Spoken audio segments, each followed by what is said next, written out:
Good afternoon, Herbalist Torah coming to you live here at Houston Metro in Texas.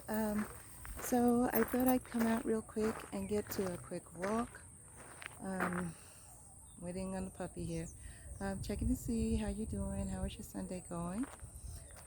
So I was watching something today and it kind of like um, made me think about the housing market. So, a lot of people are highly stressed, and, the cost of living has exploded. I'm not going to say that it just went up. No, it exploded. Um, for a matter of fact, I got my my new lease for renewal, and wow, they used to go up like 3%, and for 1 year, and then maybe like some other percentage like 8% for short term, but the standard used to be like 3%. So my lease renewal came in with a 7% increase. Now sometimes I'm like, "Fool, you're going up," and I know that stuff is going up, but you're not necessarily handling the rental. But anyway, that's neither here or there. But for most people, um, I luckily can afford for now that increase. Um, but the thing is, a lot of people can't, and then that causes stress on them. And from what I understand, New York City was expensive when I lived there, but it was manageable. But, some of my lifelong friends, they're actually moving out of the city because it's too freaking expensive. The commerce is not what it used to be. Big business is leaving. Some of them are coming down here to Texas, like the NRA. They came to Texas because they are a little more liberal on gun laws. But if you stop and take a look at what's going on with the amount of crime in Texas and how many people are being shot just because you don't need a license anymore to carry a weapon, concealed, open, whatever you want. People can walk down the street with a long arm strung across their back. But that adds to some of the stresses. So yeah, I was getting on the housing thing. So I was thinking about that, and I think if people can think about it, start with family members, right? And see if you can find a piece of land somewhere. I know. Don't nobody want to be working out, living out in another country, and blah, blah, blah, blah, blah. I got it, okay? I got that. But if you own the land, right? And you have something on it that's paid for, right? And you lose your job, what do you have to worry about? The electricity, heating your home, and making sure you eat, because that structure is yours. If you buy the land and put something small on it that you can deal with, right? You don't at least have to worry about having a roof over your head. People down here in Texas are going homeless.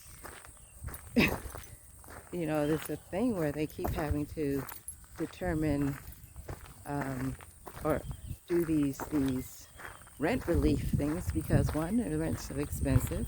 Two, people are coming out of state and buying the houses at whatever price because the state where they came from, this is a bargain. So the people that live here are are more restricted in what they can afford. Case in point, there was a house that was for sale near here. It was actually going for about 109,000. It sold at 100. It needed a little bit of yard work. Then my friend was looking at it, and then the price of the house actually, the value of the house, sold at 109, suddenly went up to 175,000. That house is now valued at 223,000, and this is in 4 years. That is insane.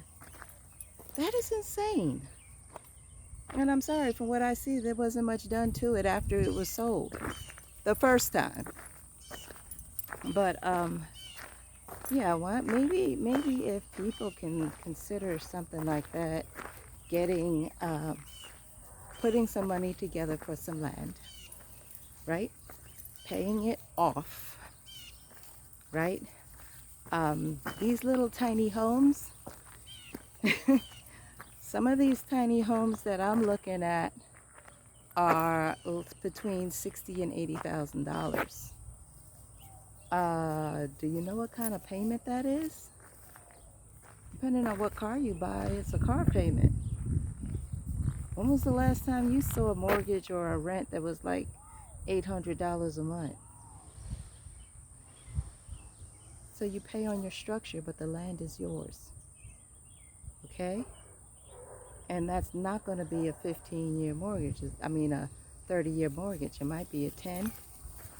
If they finance it like a car, it's going to be 8, 7, 8, which they're stretching out to at 84-year car loans. Right? You probably afford that working at a fast food joint. I shouldn't say that. Some places pay very well. But you can afford that with certain types of budgets. So if you consider, right, family buying some land that's not part of a planned development or planned community or with an HOA, let's say you buy two acres of land, right? And it's your land. And you put in some tiny houses. They're called modular. Okay, they can call, and I'm not talking about a mobile home. These look like houses. They just come in pieces and they put them together. They have a real foundation and they are nice. So it's something to think about when you are looking, you're strapped and you're looking. Don't be afraid to get up and move. Okay? If where you're living is too expensive, evaluate what you do for a living. Okay? Once you've evaluated what you do for a living, assess where you want to go. Is that something that can be done where you want to go? Is it something that you can do remotely and have to travel once in a while? Let's see. Maybe you can start your own business. You've always wanted to do it. Why not now? If it's part of the planning process and the land and getting the house and all of that other stuff, why not? Huh? Why not? You can do that. There are people who, I think I spoke about a young lady who, somebody with their dog running loose. Oh, they put the dog on the leash. Yay! There was a young lady who had a rough go at it. And then what she ended up doing was, come on, Tier. Let me turn around because my knee hurts. What she ended up doing was looking at what she did for a living. She started a business online, and according to the interview, she's now making 7 figures. Did you hear me? Not 6, 7 figures. 7 figures. And she kept living with her mom until she made those 7 figures. Of course, helping her mom out with expenses and things like that. But can you imagine that? And she had some kids. Can you imagine that? So it's more about what drive and what you think you can or will do. And it doesn't have to be something that is overly complicated. What is your talent? What are you good at? Huh? Do you do nails well? Maybe you can get do what you need to do to get certified and have a license to do nails, right? If you drive, you can be a mobile nail technician. If you do hair, you could be a mobile beautician. You have a license? Get your license. Form a DBA. That's the cheapest kind of business you can start. Doing business as you. Right? Right? So why not? Why not do that? I think it's a good thing to try and think about. What if you are, let's see, a planner? What if you can be a ghostwriter? What if you can be a virtual personal assistant? What if you can be, well, personal assistants are great. Maybe you can work a call center. How good are you at doing math? Maybe you can take a course in bookkeeping. And then from bookkeeping, you make enough money, you can afford to take a formal CPA class. And if you're a CPA, they're making money right now with the tax season because the stuff changes so quickly. And then associate yourself as a CPA with other small businesses that don't know how to take care of books. You know, they get charged in various ways. Some get charged by the week, some are charged bi-weekly, some are charged monthly because they go in and they reconcile books once a month. Can you imagine having, let's say you're a CPA, and let's say you have 10 clients, right? And you charge your clients $300 a month. What's 300 times 10? Eh? You just got to remember to take your personal taxes out for the government, for when you file your own taxes. I know some CPAs that charge $500 a month, and then that does not include filing your taxes for you, just reconciling books, keeping the chart of accounts, tracking invoices, right? So that's some stuff you should think about doing. But anyway, that's just a thought. You know, I figured I'd come in with that. Oh, here's a thought. Let's say you have, oops, let's not get him on camera.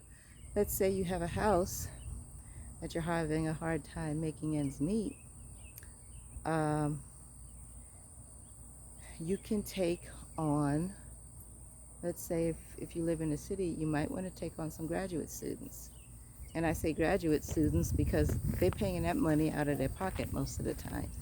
Furthermore, they're more focused, and 9 times out of 10, they're going to be working and going to school and just need somewhere to sleep and study and stay, because again, the rent in New York is so freaking expensive. You know, you just have a standard lease, and you know, you draft up your lease, you put in your bylaws, and you go. What else can you do? A lot of people will Airbnb their house. I'm kind of funky about that because down here they trash them. Um, but let's see. You know, there are other things that you can think of, but that's just some stuff that came off the top of my head. You know, considering I want to go back to Pennsylvania, so that's probably something that I'm going to end up doing. Okay, I am currently looking for some land,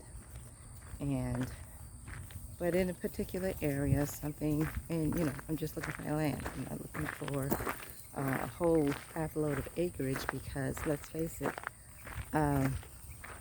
I can only manage but so much land by myself. So that's just something that I'm thinking about, and then, you know, eventually having a workshop slash office where I put together my herbs, and it's a totally separate place from my standard living area and whatever my home will be and wherever that will be, and just go from there, right? So, you know, I'm not just saying it out of sheer, hey, why don't you do this? And I'm not doing it. Well, yeah, it's something that I'm thinking about. So, do I have my timeline together? No, not yet. But I promise you, best laid plans. You know, so think about what you can do to make your life situation better, and just worry about that, and make your move. You know, I was listening to somebody today, and Lead Farmer 73. You should check that dude out. He's a wealth of knowledge, and he's about as real as it can get. And he was talking about the same thing, and some of the stuff that people said to him when he moved from one place to the next, and then to the next, and then to the next, and you know what he's about, the next move that he's going to make. So, hey, he's real. You know, I mean, real means, you know, concrete and down home about it. So, it's just something I decided to throw up there and give to you for a minute. So, with that being said, this is Herbalist Tora, RLM Herbal Ideals. If you would be so kind to please go to RLM Herbal Ideals on YouTube, so I can get the subscribers that I need, which I believe is about 60, maybe 50 or 60, to go live there, instead of either going live on Facebook or doing what I'm doing today. I'm just recording.